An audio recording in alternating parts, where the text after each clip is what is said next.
नमस्कार, मेरा नाम है डॉक्टर पुरुधमन और आज इस वीडियो में हम बात करने वाले हैं कि सर्दी के मौसम में किन किन चीज़ों का ध्यान एक किडनी फेलियर पेशेंट को रखना चाहिए। क्योंकि जैसे ही मौसम बदलता है, हमारा खान पान बदल जाता है, हमारा पहनावा बदल जाता है और हमारे किडनी लेवल भी बदल जाते हैं।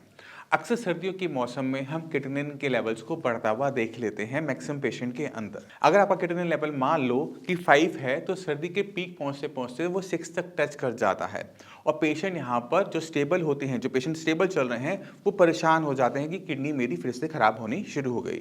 तो हमें इस सर्दी के मौसम में क्या क्या परिवर्तन आपकी बॉडी में आएंगे, किन किन चीज़ों का आपने ध्यान रखना है, उसने समझना ज़रूरी हो जाता है। तो शुरुआत करते हैं सबसे पहले कि किटनिन क्यों पड़ता है सर्दी के मौसम में। अगर आप नोटिस करेंगे कि गर्मी के मौसम में हमारी मसल्स रिलैक्स रहती हैं, मगर जैसे ही मौसम बहुत ठंडा होता है, अगर हमने कपड़े पूरे नहीं पहने तो हम थोड़े से टाइट होके कंधे उठा के चल रहे होते हैं, हमारी मसल्स टाइट हो जाती हैं क्योंकि अक्सर पीठ पे हमें ठंड लगती रहती है। बॉडी हमारी अगर सामने से ओपन है तो ठंड लगती रहती है।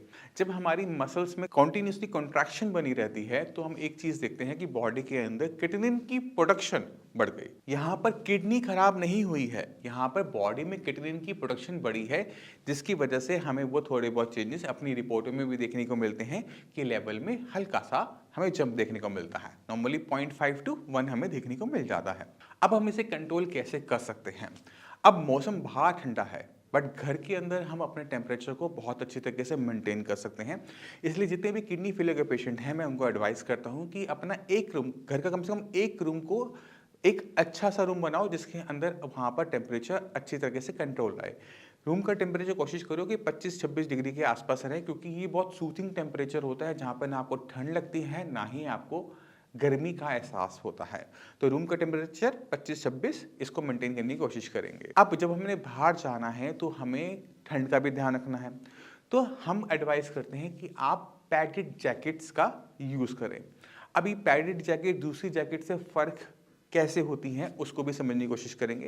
पैडेड जैकेट्स के बीच में रुई भरी हुई होती है और दोनों तरफ एक सिंथेटिक कपड़ा लगा होता है जो हवा को बिल्कुल ब्लॉक कर देता है, जिससे हमारी बॉडी के अंदर जो हीट जनरेट हो रही है वो हमारे कपड़ों के अंदर ही ट्रैप बनी रहती है और आपकी बॉडी गर्म बनी रहती है। जब आप घर से बाहर निकलें तो अच्छे हैवी ग्लव्स हो गए, कैप्स हो गई, उनका यूज़ करें और जितना हो सके उतना कम निकलने की कोशिश करें। अगर निकलना भी है तो दोपहर के टाइम निकलें जब धूप निकली हुई हो। जिस दिन बादल हो, बारिश हो, उस दिन आपको घर से बाहर निकलना अवॉइड करना चाहिए। तो ये तो बात हो गई टेम्परेचर रेगुलेशन की, किस तरह से हम टेम्परेचर को रेगुलेट करके किटनिन के लेवल को बढ़ने से रोक सकते हैं। और जैसे मैंने पहले बताया, यहाँ किडनी खराब नहीं हो रही, सिर्फ बॉडी में किटनिन की प्रोडक्शन बढ़ रही है। बट हमारे खाने पीने में भी बदलाव आते हैं, हमारा खाना पीना बदल जाता है, हमें भूख ज़्यादा लगती है और इसकी वजह से हम कुछ ऐसी चीज़ें खा जाते हैं जो कि पेशेंट को बहुत भारी पड़ जाती हैं। और उसमें सबसे ऊपर आता है वो है गुड़। गुड़ हम गर्मियों में बहुत कम खाते हैं, गुड़ की बनी हुई चीज़ें भी मार्केट में नहीं आती। पर जैसे ही सर्दियाँ आनी शुरू होती है, दिवाली आनी शुरू होती है, तो रेवड़ी है, गज्जक है, ये सारी आइटम आनी शुरू हो जाती है। मक्के की रोटी हो जाती है, सरसों का साग हो जाता है, साथ में गुड़ हो जाता है। ये जो गुड़ है ना, ये पेशेंट की जान ले लेता है। अब ये कैसे ले लेता है उसको भी हम अंडरस्टैंड करने की कोशिश करेंगे। गुड़ जो होता है वो बना होता है गन्ने से। हम गन्ना लाते हैं, गन्ने का जूस निकालते हैं और जूस से हम थोड़ा सा गुड़ बना लेते हैं। यानी ये जो गुड़ है पूरे गन्ने का एक्सट्रैक्ट होता है एक तरीके से। तो जो पूरे गन्ने में पोटेशियम था वो थोड़े से गुड़ में आ जाता है। जब हम गुड़ का सेवन कर रहे होते हैं तो हम एक चीज़ देखते हैं कि पेशेंट की रिपोर्टों के अंदर पोटेशियम की मात्रा बढ़ने शुरू हो जाती है। अब ये जो पोटेशियम है ये किटनिन से कई हजार गुना ज़्यादा खतरनाक होता है।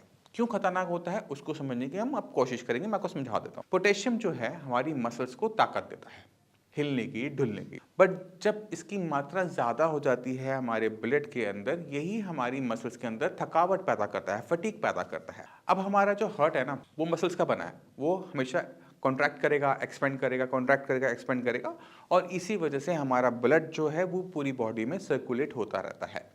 अगर किसी वजह से हमारे इस हार्ट को कोई दिक्कत हो जाए, दिल रुक जाए, तो क्या होगा? डेथ हो जाएगी। अब अगर पोटेशियम बढ़ा हुआ है तो पोटेशियम का सबसे बुरा असर इसी पे पड़ता है, क्योंकि ये अपनी कॉन्ट्रैक्शन, एक्सपेंशन रोक देता है। हमारा जो पंप है वो बंद हो जाता है और पेशेंट की डेथ हो जाती है। तो हमने क्या करना है कि पोटेशियम हाई चीज़ें नहीं खानी, और खासकर गुड़, क्योंकि गुड़ की अवेलेबिलिटी हम अपने घरों में, मार्केट में बहुत देखते हैं।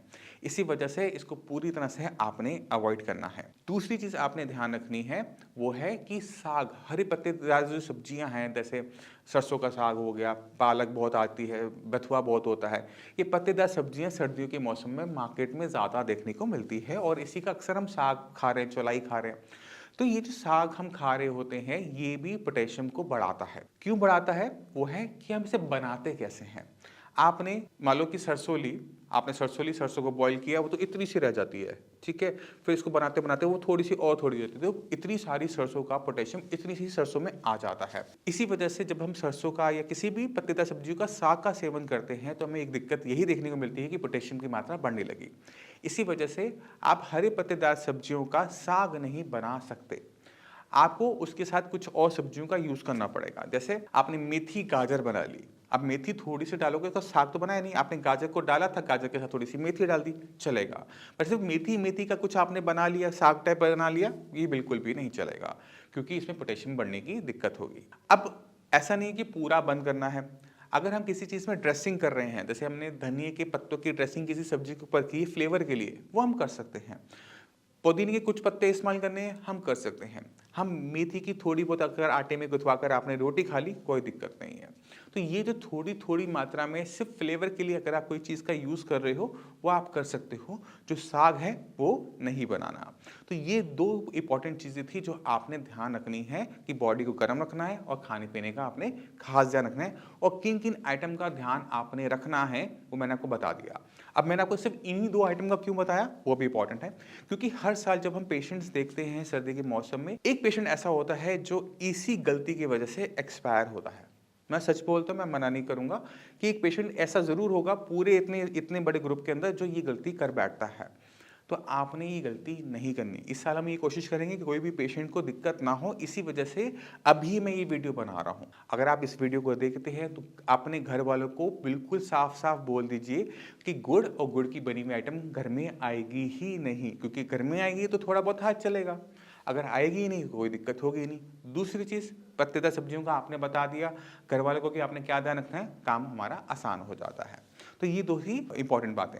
अगर डाइट के बारे में आप और जानकारी लेना चाहते हो तो डाइट की बहुत सारी वीडियोस मैं बना चुका हूँ, और इस वीडियो के एंड पे मैं आपको लिंक भी दे दूंगा जिस पे आप विजिट करके डाइट को किस तरह से होनी चाहिए किडनी फेलियर पेशेंट की, उसको आप अच्छे तरीके से अंडरस्टैंड कर पाओगे। मगर जानने से पहले मैं चाहता हूं कि आप कुछ पेशेंट्स की रिपोर्ट देखें और उन्हें अंडरस्टैंड करने की कोशिश करें कि ये क्रिएटिनिन लेवल क्यों कम हुआ। अगर आपके माइंड में कोई भी सवाल आता है ना, तो पहले एक बार आप चैनल पर जाकर सर्च करके देखना कि उसके लिए हमने वीडियो बना रखी है नहीं बना रखी।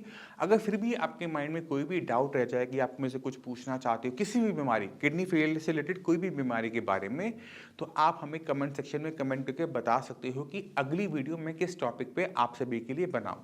क्योंकि किडनी फेलियर एक छोटी बीमारी नहीं है, एक बड़ी बीमारी है। कभी कभार हमसे भी मिस हो जाता है, हम ऐसे टॉपिक को टच करने की कोशिश करते हैं जिसका लेना देना हर पेशेंट से हो। बट जैसे लूपस नेफ्राइटिस हो गया, आईजी नेफ्रोपैथी हो गया, इसमें जो पेशेंट का जो बेस है वो बहुत छोटा है। तो अगर आपकी कोई रिक्वेस्ट हो कि हम बार बार देखेंगे तो हम उस पर वीडियो बनाने की कोशिश बिल्कुल करेंगे। इसी के साथ आप सभी से मैं चलने की आगे चाहूँगा। मिलते हैं अगली वीडियो में, तब तक के लिए नमस्कार।